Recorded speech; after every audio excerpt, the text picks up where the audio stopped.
Hello everyone, welcome to Decimal. आज हम लोग आधुनिक भारत का इतिहास की 5वीं क्लास डिस्कस करेंगे। इससे पहले हम लोगों ने आधुनिक भारत का इतिहास जो है उसको 4 क्लासेस में डिस्कस किया है। ठीक है, अगर आपने पिछली वीडियोज़ नहीं देखी हैं तो उनको ज़रूर देखिए, ताकि आपको ये वीडियो जब देखें तो पिछला जो कहानी है वो आपको पता हो। ठीक है, तो हम लोग आधुनिक भारत का इतिहास पढ़ रहे हैं और सबसे पहले देख लेते हैं कि ये किन एग्ज़ाम्स के लिए इम्पोर्टेंट है। तो सबसे पहले अगर आप यूपीएससी सीएपीएफ की तैयारी कर रहे हैं, ठीक है, तो उसमें हिस्ट्री का पोर्शन आता है, तो आपके लिए इम्पोर्टेंट होगा। दूसरा, आप यूपी पीसीएस या फिर किसी अन्य पीसीएस एग्ज़ाम की तैयारी कर रहे हैं तो उसमें हिस्ट्री है, तो आपको ये वीडियो हेल्पफुल होगी। ठीक है, तीसरा है सुपर टेट। ठीक है, सुपर टेट ये यूपी का एग्ज़ाम है, ये टीचर्स का एग्ज़ाम है, प्राइमरी टीचर्स का। ठीक है, टीचर्स का एग्ज़ाम है सुपर टेट, प्राइमरी टीचर्स का। उसमें 10 नंबर की हिस्ट्री आती है, मतलब 10 क्वेश्चन आते हैं हिस्ट्री के। ठीक है, तो पहले से तैयार रखिए, जब भी सुपर टेट होगा तो आपकी हिस्ट्री तैयार रहेगी, तो आपको जो है 10 नंबर की चिंता नहीं होगी कि हिस्ट्री बिल्कुल नहीं पढ़ी है। धीरे धीरे पढ़ते चलिए। फिर तीसरा है UP triple S C. UP triple S C जैसे कि पीईटी का एग्ज़ाम होने वाला है अभी जल्दी में, ठीक है, तो उसके लिए इम्पोर्टेंट होगा। या यूपी ट्रिपल एस सी के और कोई एग्ज़ाम होते हैं, ठीक है ना, तो उसके लिए इम्पोर्टेंट होगा। और अगला एग्ज़ाम है टेट का। ठीक है, टेट जो है मतलब कि मेन में यूपी टेट की बात कर रहा हूँ। ठीक है, यूपी टेट की, यूपी टेट में 1 से 2 क्वेश्चन आते हैं। ठीक है, 1 से 2 क्वेश्चन हिस्ट्री के पूछे जाते हैं, तो यूपी टेट के लिए ये इम्पोर्टेंट है। मतलब आप हिस्ट्री पूरी पढ़ डालिए तो यूपी टेट में तो काम आएगी 1-2 नंबर, और दूसरा आपका सुपर टेट में काम आ जाएगी। ठीक है ना, यूपी टेट वाले सुपर टेट में और यूपी टेट दोनों में काम आ जाएगी। ठीक है, और इससे पहले अगर आपने पिछली वीडियो नहीं देखी है तो 4 वीडियो में हम लोगों ने डिस्कशन किया है। ठीक है, एकदम शुरुआत से डिस्कशन किया है यूरोपीय कंपनियों का आगमन से, उसके बाद से जो है आप पूरी सीरीज़ देखते आइए, पहली, दूसरी, तीसरी, चौथी वीडियो, ये 5वीं वीडियो है, तो आपको जो है अच्छे से समझ में आ जाएगा। ठीक है, चलिए डिस्कशन शुरू करते हैं आज का। देखिए, आज हम लोग जो डिस्कशन करेंगे वो सामाजिक एवं सांस्कृतिक नीतियों से डिस्कशन करेंगे। ठीक है, सामाजिक एवं सांस्कृतिक नीतियों से। पिछली वीडियो में हम लोगों ने जो है न्यायिक सेवा, ठीक है, यहाँ तक डिस्कशन किया था। न्यायिक सेवा मतलब कि सिविल सर्विसेज, पुलिस सर्विसेज और जुडिशियल सर्विसेज, मतलब कि सिविल सेवा, पुलिस सेवा और न्यायिक सेवा, यहाँ तक डिस्कशन किया था। उसके बाद हम लोग डिस्कशन करेंगे जो है वो सामाजिक एवं सांस्कृतिक नीति से। ठीक है, सामाजिक एवं सांस्कृतिक नीति से। ठीक है, अच्छा देखिए, 1813 1813 तक अंग्रेजों ने भारत के सामाजिक, धार्मिक एवं सांस्कृतिक जीवन में हस्तक्षेप की नीति का पालन किया। मतलब कि 1813 तक इन लोगों ने जो है भारत में किसी प्रकार का हस्तक्षेप ना करने की नीति अपनाई। ठीक है, मतलब इनका मानना था कि कोई हस्तक्षेप नहीं करेंगे इनकी जो है सामाजिक, धार्मिक एवं सांस्कृतिक जीवन में। ठीक है, अंग्रेजों ने ये अपने एक तरह से पॉलिसी बना रखी थी उन्होंने अपने मन में मतलब कि अपने अधिकारियों के बीच। ठीक है, कि इनको जो है सामाजिक, धार्मिक और सांस्कृतिक रूप से जो है हस्तक्षेप की नीति हम लोग अपनाएंगे इनके साथ। ठीक है, फिर 1813 के बाद भारतीय सामाजिक एवं सांस्कृतिक नीति में हस्तक्षेप करना शुरू कर दिया इन लोगों ने। ठीक है, 1813 के बाद भारतीय सामाजिक एवं सांस्कृतिक नीति में हस्तक्षेप करना शुरू कर दिया। ठीक है, मतलब कि लोगों को जो सामाजिक काम थे उनमें हस्तक्षेप किया, संस्कृति जो थी हम लोग की उसमें हस्तक्षेप किया। उसके पीछे कुछ कारण थे। उसके पीछे क्या कारण थे? पहला है कि आंशिक आधुनिकीकरण, ब्रिटिश निर्मित वस्तुओं के लिए खरीदार तैयार करना। कि पहले को हमारी संस्कृति क्या थी, हमारी संस्कृति में क्या था, लोग धोती कुर्ता पहनते थे। ठीक है, पगड़ी बांधते थे अपने सिर पे। ठीक है, और जो हम लोग के यहाँ एकदम ट्रेडिशनल पहले जूते होते थे वो पहनते थे। ठीक है, लेकिन इन लोगों ने सोचा कि हम इनका जो है इनकी जो संस्कृति है, इनके खान पान में, इनके पहनावे में, उसमें परिवर्तन करें। तो उससे फ़ायदा हमको ये होगा कि जो हमारी ब्रिटिश निर्मित वस्तुएं, जैसे अभी लोग धोती कुर्ता पहन रहे हैं, ठीक है, लेकिन हमारे यूरोप में, मतलब अंग्रेज़ों ने सोचा कि हमारे यूरोप में तो पैंट शर्ट बनती है। ठीक है, तो क्यों ना इन लोगों को हम लोग इस तरह बना दें कि ये लोग भी पैंट शर्ट पहनना शुरू कर दें। और जो हम लोग के जूते होते हैं जिस तरह के, ठीक है, इनको बूट बोलते थे पहले, अब तो पहले नहीं सूट बूट बोलते थे, तो बूट बोलते थे, तो बूट पहनना शुरू कर दें। ठीक है, तो इस तरह सांस्कृतिक और सामाजिक चीज़ों में इन्होंने हस्तक्षेप करना शुरू कर दिया। और कारण पीछे क्या था? कारण ये था कि उनको अपनी जो है वस्तुओं के लिए बाजार तैयार करना था। तो जब हम लोग थोड़े मॉडर्न हो जाएंगे तो उनकी वस्तुएं इंडिया में बिकना शुरू हो जाएंगी। पहला कारण ये था। दूसरा कारण ये था उपयोगितावादी विचारधारा का प्रभाव। ठीक है, दूसरा कारण था उपयोगितावादी विचारधारा का प्रभाव। तीसरा था मानवतावादी दृष्टिकोण का विकास करना था। ठीक है, और चौथा कारण था कि भारतीय सभ्यता एवं संस्कृति के प्रति निकृष्टता का भाव। निकृष्टता का भाव मतलब ये लोग मानते थे कि भारतीय सभ्यता और संस्कृति जो है, ठीक है, ये हम लोग से निकृष्ट है। निकृष्ट मतलब ये लोग अपने आप को बहुत उच्च वर्ग का मानते थे कि अगर विश्व में जितनी भी इंसानों की नस्लें हैं उनमें यूरोपीय सबसे श्रेष्ठ हैं। ठीक है, इनके मन में ये भाव था।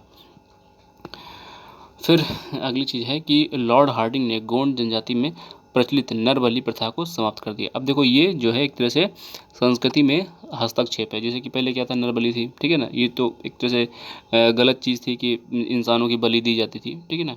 तो इन लोगों ने जो है नर बलि मतलब कि लॉर्ड हार्डिंग के टाइम नर बलि प्रथा को एकदम से समाप्त कर दिया गया। बोला कि इंसानों की बलि नहीं दी जाएगी। कुछ कामों में इंसानों की बलि दी जाती थी पहले, ठीक है।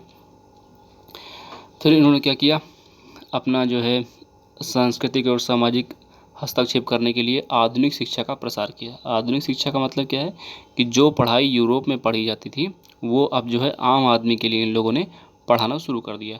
ठीक है, आधुनिक शिक्षा का प्रसार किया। जैसे कि वॉरेन हेस्टिंग्स ने कलकत्ता में मदरसा की स्थापना की। ठीक है, वॉरेन हेस्टिंग्स ने, ध्यान देना वॉरेन हेस्टिंग्स कर रहा है मदरसे की स्थापना।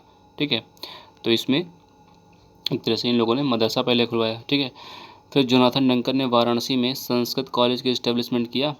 क्यों किया? हिंदू कानून एवं दर्शन के अध्ययन के लिए। ठीक है, तो जोनाथन डंकन ने ये एक तरह से दो क्वेश्चन बन गए यहाँ पे। ठीक है, दो क्वेश्चन बन गए 2 नंबर की, कि अगर पूछा जाए कि कलकत्ता में मदरसा की स्थापना किसने करवाई, ठीक है ना, तो वॉरेन हेस्टिंग्स ने, 1 नंबर का ये क्वेश्चन है। ठीक है, दूसरा है कि जोनाथन डंकन ने वाराणसी में संस्कृत कॉलेज की स्थापना की। क्योंकि हिंदू कानून एवं दर्शन के अध्ययन के लिए। तो 2 क्वेश्चन ये बन गए। ठीक है, फिर आगे है 1813 के चार्टर एक्ट में भारतीय विद्वानों एवं भारत में आधुनिक शिक्षा को बढ़ावा देने के उद्देश्य से, ठीक है ना, प्रतिवर्ष 1 लाख रुपए खर्च करने का प्रस्ताव लाया गया। मतलब कि जो 1813 का चार्टर एक्ट था उसमें भारतीय विद्वानों एवं भारत में आधुनिक शिक्षा को बढ़ावा देने के लिए, मतलब भारतीय विद्वानों को बढ़ावा देने के लिए और आधुनिक शिक्षा को बढ़ावा देने के लिए प्रतिवर्ष जो था 1 लाख रुपए खर्च करने का प्रस्ताव किया गया कि साल भर में जो है हम लोग 1 लाख रुपए खर्च करेंगे। किसमें? जो यहाँ के विद्वान हैं उनको बढ़ावा देने के लिए और आधुनिक शिक्षा का प्रसार करने के लिए। ठीक है, 1 लाख रुपए, जो कि तब के ज़माने में बहुत कम था 1 लाख रुपए। ठीक है, 1 लाख रुपए तब के हिसाब से काफ़ी कम था। मतलब कि 1 लाख रुपए तो तब के हिसाब से ज़्यादा था, लेकिन जितनी बड़ी पॉपुलेशन थी, जितना बड़ा देश था, उस हिसाब से 1 लाख रुपए बहुत कम राशि थी। ठीक है, ये लोग सेना में और रेलवे में काफ़ी ज़्यादा खर्च कर रहे थे, लेकिन पढ़ाई के लिए ये लोग ज़्यादा नहीं खर्च कर रहे थे। इस हिसाब से कह रहा हूँ कि काफ़ी कम था। विलियम बेंटिक के शासनकाल में लॉर्ड मैकाले की अध्यक्षता में शिक्षा समिति का गठन किया गया। ठीक है, विलियम बेंटिक के शासनकाल में लॉर्ड मैकाले की अध्यक्षता में शिक्षा समिति का गठन किया गया। अब यहाँ से क्वेश्चन बनता है कि शिक्षा समिति का गठन कब किया गया? तो पहली बात तो विलियम बेंटिक के शासनकाल में। दूसरा, उसके हेड कौन था? तो लॉर्ड मैकाले उसकी अध्यक्षता कर रहा था। ठीक है, लॉर्ड मैकाले उसकी अध्यक्षता कर रहा था शिक्षा समिति की। ठीक है, जो शिक्षा समिति थी, इस समिति की अनुशंसा के आधार पर पाश्चात्य विज्ञान एवं साहित्य की शिक्षा अंग्रेजी माध्यम में देने का निर्णय लिया गया। ठीक है, तो जो समिति बनी शिक्षा समिति, इसमें क्या कहा गया कि जो आधुनिक विज्ञान है, मतलब कि मॉडर्न साइंस है जो, उसकी और जो लिटरेचर है, उस दोनों की शिक्षा जो है अंग्रेजी माध्यम में दी जाएगी, हिंदी माध्यम में नहीं, अंग्रेजी माध्यम मतलब इंग्लिश में पढ़ाई जाएगी। ठीक है, अब इंग्लिश में पढ़ाने के पीछे एक कारण था कि भाई इंग्लिश में जब पढ़ाएंगे तो ये लोग एक तरह से नहीं, बिपिन चंद्रा की बुक में लिखा हुआ है कि इन लोगों ने कहा कि ये शरीर से तो मतलब देखने में हिंदुस्तानी हो, लेकिन मन से और विचार से पूरे अंग्रेज हो। मतलब कि एक तरह से देखने में तो ये काले रंग के या भूरे रंग के इंडियंस हैं, लेकिन ये मन से और विचार से पूरी तरह अंग्रेज हो जाएंगे। क्यों? जब इनको इस तरह की शिक्षा दी जाएगी तो ये पूरी तरह से अंग्रेज हो ही जाएंगे। ठीक है ना, और ये इस तरह के लोगों की ज़रूरत थी सरकार को, ताकि उनका काम कर सके। ठीक है, छोटे मोटे काम क्लर्क के, छोटे अधिकारियों का काम उनसे इंडियन से करवाएंगे। बड़े पोस्ट तो कभी देते ही नहीं थे ये लोग ज़्यादा। ठीक है, फिर देखो स्कूल स्कूल एवं कॉलेज में अंग्रेजी को शिक्षा का माध्यम बना दिया गया। ठीक है, स्कूल एवं कॉलेज में अंग्रेजी को शिक्षा का माध्यम बना दिया गया। मतलब कि पढ़ाई पढ़ने का माध्यम क्या था कि अंग्रेजी थी। ठीक है ना, पढ़ाई हिंदी में नहीं होती थी। स्कूल और कॉलेज में अंग्रेजी को शिक्षा का माध्यम बना दिया गया। प्राथमिक शिक्षा पर बल देने के लिए प्राथमिक विद्यालय खोलने की बजाय सरकार द्वारा आधुनिक एवं उच्चतर शिक्षा हेतु संस्थान खोलने की नीति गलत साबित हुई। मतलब कि इन लोगों ने क्या किया कि प्राथमिक शिक्षा पर बल नहीं दिया, मतलब कि प्राथमिक शिक्षा पर ज़्यादा ध्यान नहीं दिया। मतलब कि जो आज की जो प्राइमरी एजुकेशन होती है उस तरह की एजुकेशन पर बल नहीं दिया। इन लोगों ने क्या किया, प्राथमिक विद्यालय खोलने की बजाय सरकार द्वारा आधुनिक एवं उच्चतर शिक्षा हेतु संस्थान खोलने की गलत एक तरह से नीति साबित हुई। ठीक है, मतलब कि इन लोगों ने प्राइमरी शिक्षा पर ज़्यादा बल नहीं दिया। इन लोगों ने डायरेक्ट आधुनिक मतलब कि यूरोपीय शिक्षा को बढ़ावा दिया। ठीक है, और उच्चतर मतलब कि एक तरह से हाई स्कूल, इंटर और ग्रेजुएशन लेवल के कॉलेज खोलने शुरू कर दिए। ठीक है, ज़्यादा मात्रा में। अब जब आदमी जो है, एक सेकेंड, अब जब आदमी प्राइमरी की शिक्षा नहीं प्राप्त करेगा, ठीक है, मतलब कि उसका बेसिक कमज़ोर होगा, तो वो डायरेक्ट कैसे हाई स्कूल, इंटर और ग्रेजुएशन लेवल में अच्छा परफॉर्म कर पाएगा। ठीक है, तो एक तरह से ये जो नीति थी इनकी वो एकदम से गलत साबित हुई। ठीक है, ये कहने का मतलब है शिक्षा के विकास के लिए निर्धारित की गई धनराशि पर्याप्त नहीं थी। मतलब कि ये लोग 1 लाख रुपए सालाना जो है शिक्षा पर खर्च करने का मन बना कर रखे हुए थे। लेकिन 1 लाख रुपए तब के हिसाब से भी कम था। ठीक है ना, क्योंकि रेलवे पे, सेना पे और व्यापार पे तो ये बहुत ज़्यादा खर्च कर रहे थे, लेकिन शिक्षा के मामले में केवल 1 लाख रुपए खर्च कर रहे थे, जो कि बहुत कम राशि थी।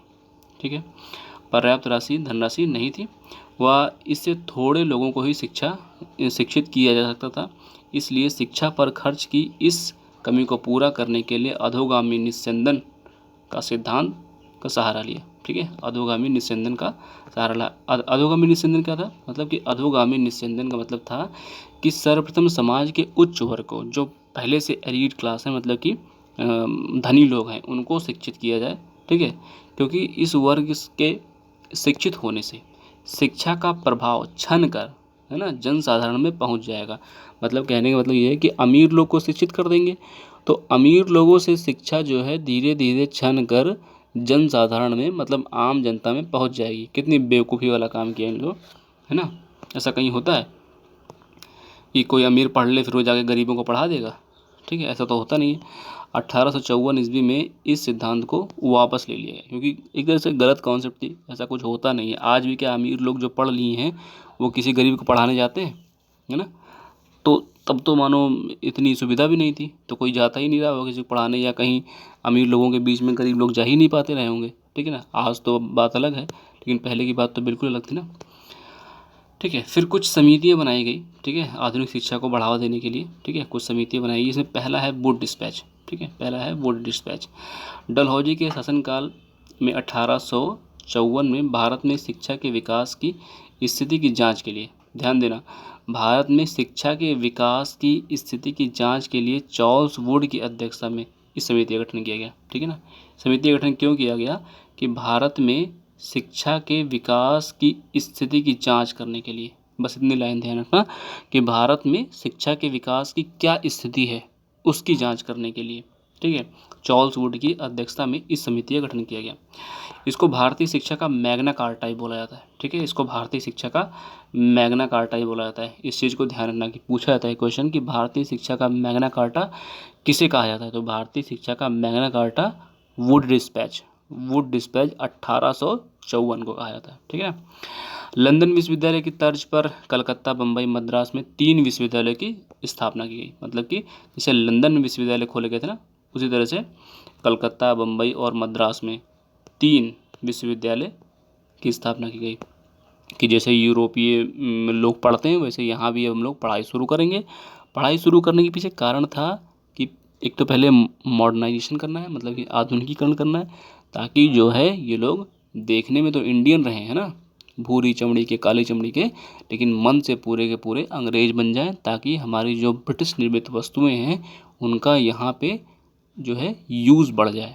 मतलब लोग पैंट शर्ट पहनना शुरू कर दें, लोग टोपी लगाना शुरू कर दें, है ना, गोल टोपी नहीं आती जो हैट, वो लगाना, बूट पहनना शुरू कर दें, हाथ में छड़ी लेके घूमना शुरू कर दें, ठीक है, एकदम जेंटलमैन बन जाए। जेंटलमैन की कॉन्सेप्ट थी ना तब की, जेंटलमैन बनना है आदमी को, ये चीज़।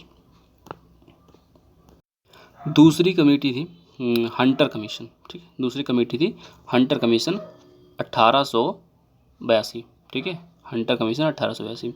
रिपन, ठीक है, लॉर्ड रिपन, रिपन के शासनकाल में प्राथमिक शिक्षा के प्रसार हेतु, ठीक है, किसकी शिक्षा के, प्राथमिक शिक्षा के प्रसार हेतु उपाय सुझाने के लिए 1882 में डब्ल्यू हंटर की अध्यक्षता में इस आयोग की नियुक्ति की गई।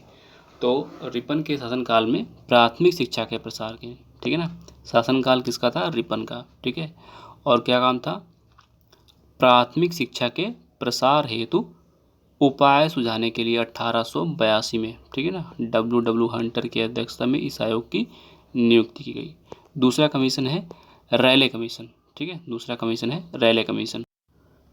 इस कमीशन की नियुक्ति जो है करजन के कार्यकाल में हुई थी, ठीक है, इस कमीशन की नियुक्ति करजन के कार्यकाल में हुई थी। विश्वविद्यालय शिक्षा के विकास हेतु सुझाव हेतु विश्वविद्यालय शिक्षा के विकास हेतु सुझाव प्रस्तुत करने के लिए, ठीक है ना, यहाँ पे ये कट कर देना, विश्वविद्यालय शिक्षा के विकास हेतु सुझाव प्रस्तुत करने के लिए की गई थी, ठीक है ना, ये दो वर्ड कट कर दीजिएगा कि विश्वविद्यालय शिक्षा के विकास हेतु सुझाव प्रस्तुत करने के लिए की गई थी, ठीक है ना। फिर आगे है सैडलर आयोग, ठीक है, सैडलर आयोग 1917, सैडलर आयोग 1917। सैडलर आयोग में माइकल सैडलर के अलावा दो भारतीय थे जिनका नाम था डॉक्टर आशुतोष मुखर्जी, ठीक है, डॉक्टर आशुतोष मुखर्जी एवं जियाउद्दीन अहमद, ठीक है ना, दो नाम ध्यान रखना कि माइकल सैडलर के अलावा, ठीक है ना, माइकल सैडलर के अलावा दो भारतीय, इंपॉर्टेंट ये इंपॉर्टेंट है क्यों, क्योंकि इसमें जो है इंडियंस को लिया गया है, ठीक है ना। वैसे किसी कमेटी के जल्दी ये लोग इंडियन, किसी कमेटी के जो है मेंबर इंडियंस को नहीं बनाते थे, है ना, यहाँ पे बनाया है डॉक्टर आशुतोष मुखर्जी को और जियाउद्दीन अहमद को, तो ये इसलिए इम्पोर्टेंट हो जाता है सैडलर आयोग, ठीक है।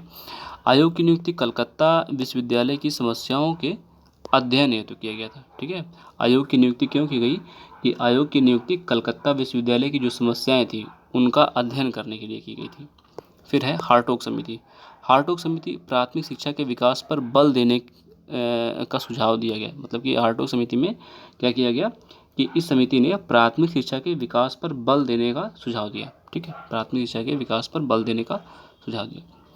दूसरा पॉइंट है इसमें कि हार्टोग समिति की सिफारिश को ध्यान में रखकर 1935 ईस्वी में केंद्रीय शिक्षा सलाहकार बोर्ड की स्थापना की गई। तो ये यहाँ पे ध्यान रखना कि केंद्रीय शिक्षा सलाहकार बोर्ड की स्थापना कब की गई, ये क्वेश्चन कभी भी पूछ सकते हैं कि केंद्रीय शिक्षा सलाहकार बोर्ड की स्थापना, ठीक है, इस्टेब्लिशमेंट किसका, केंद्रीय शिक्षा सलाहकार बोर्ड का, कब, 1935 में, ठीक है ना, ये चीज़ ध्यान रखना। फिर नेक्स्ट है वर्धा आयोग 1937 से 1938। 1937 में विभिन्न प्रांतों में कांग्रेस की स्थापना के पश्चात जाकिर हुसैन समिति की अनुशंसा के आधार पर वर्धा शिक्षा योजना लाई गई, ठीक है ना। 1937 में विभिन्न प्रांतों में कांग्रेस की स्थापना के पश्चात, मतलब जब इस कांग्रेस इस्टेब्लिश हुई उसकी बात कर रहे हैं। 1937 में विभिन्न प्रांतों में कांग्रेस की स्थापना के पश्चात जाकिर हुसैन समिति की अनुशंसा के आधार पर वर्धा शिक्षा योजना, ठीक है। तो ध्यान रखना कि वर्धा शिक्षा योजना जो है किसकी अनुशंसा पर बनी है, जाकिर हुसैन, ठीक है, जाकिर हुसैन समिति की अनुशंसा पर वर्धा शिक्षा योजना बनाई गई थी। योजना जो है गांधीवादी विचारधारा से प्रभावित थी, मतलब कि गांधी जी के विचारों से प्रभावित थी, ठीक है ना। तो ध्यान रखना कि जो ये वर्धा योजना है ये गांधीवादी विचारधारा से प्रभावित थी। इसमें क्या था कि इसमें 7 से 14 वर्ष तक के बच्चों को निःशुल्क तथा अनिवार्य शिक्षा, ठीक है ना, देने की योजना बनाई गई थी, ठीक है ना। इसमें 7 से 14 वर्ष तक के बच्चों को निःशुल्क तथा अनिवार्य शिक्षा देनी थी और शिक्षा का माध्यम जो है मातृभाषा होनी थी, ठीक है, शिक्षा का माध्यम मातृभाषा तथा छात्रों की स्वयं की रुचि के अनुसार व्यापारिक शिक्षा देने की बात की गई थी, ठीक है।